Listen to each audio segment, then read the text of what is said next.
Do you know what a critic-proof movie is? Well, Brett Ratner, the guy who directed Tower Heist, the movie I'm reviewing this week, makes critic-proof movies. That doesn't mean that critics will love his movies. In fact, pretty much the opposite.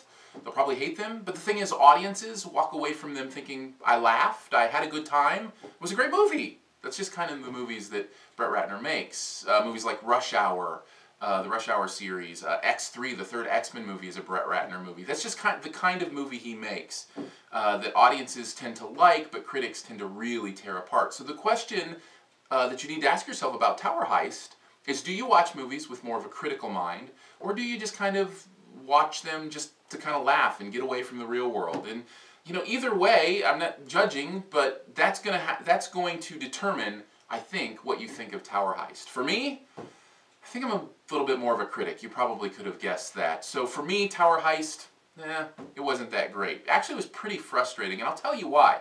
Because the funny parts are really funny, but the plot inconsistencies and the character inconsistencies and those things that critics pull apart, and those frustrate me because I just can't get past them enough to just sit back and enjoy the movie. Let's do the pros and cons, because they kind of balance out, I think, and maybe it'll give you a better idea if you like this movie. Pros, it's funny. Right off the bat. It's a very funny movie. Laugh out loud, whole theater laughing for a lot of the movie. That means it's well written, well acted, and that's really the second plus that I'll talk about, is the acting. Ben Stiller, great. I'm a bit of a Ben Stiller fan, but I just think this movie is perfect for him. Téa Leoni is really great. Alan Alda pulls off a really nice performance in this movie. And Eddie Murphy, who is, I think, kind of trying to re-emerge back into that old school Beverly Hills Cop kind of thing that he did, I think he pulls it off. There were a few moments I didn't quite buy into his character. I'm not going to give him an A++, but I give him a B+. And it's nice to kind of see him in that role. But the standout for me acting-wise is Casey Affleck. I love that guy. Man, I have not seen a movie yet with Casey Affleck in it that I thought that he did a poor job. There's something about his screen presence that I just buy into. In fact, just as a side note, if you haven't seen Gone Baby Gone, great performance by him. Ben Affleck, who's his brother, actually directed it. And man, that's a phenomenal movie. But that's not the movie we're talking about. We're talking about Tower Heist. So those are kind of two positives that I saw. The negatives, well, Brett Ratner directed it. And what I mean when I say that is the negatives kind of, are a result of that. He likes to push the envelope. And it's one of those things where it's a PG-13 movie, but it's like he wants it to feel like an R-rated movie. Just make the movie you want to make. Make an R-rated movie if you want to make an R-rated movie. Don't try to skirt that line. That's just a little annoying to me, that he tries to push the envelope in a PG-13 movie and make it feel like it's rated R, when it's not. Just make the movie you want to make and then let it be rated what it's going to be rated. The other parts that Brett Ratner I cannot get on board with are the character incongruities.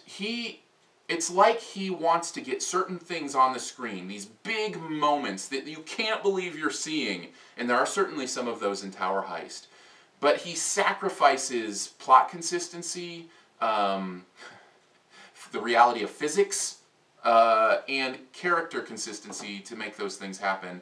The character thing is the one that's the hardest for me, because when I watch a movie, the one thing I have to buy into is that these are real characters, that they're real people.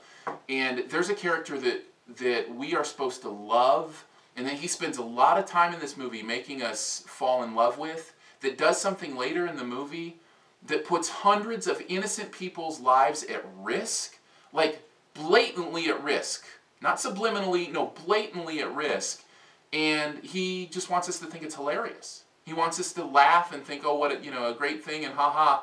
And I just can't get past the fact that if this were a real person in real life, I would not like this person who chose to do this. I don't know if that makes sense. I'm trying not to give stuff away, but the point being, that frustrates me because I want to be invested in this character, and then the character does something like this, and I just can't buy in.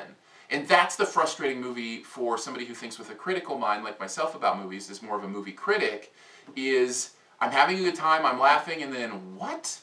I'm having a good time and I'm laughing, and then what?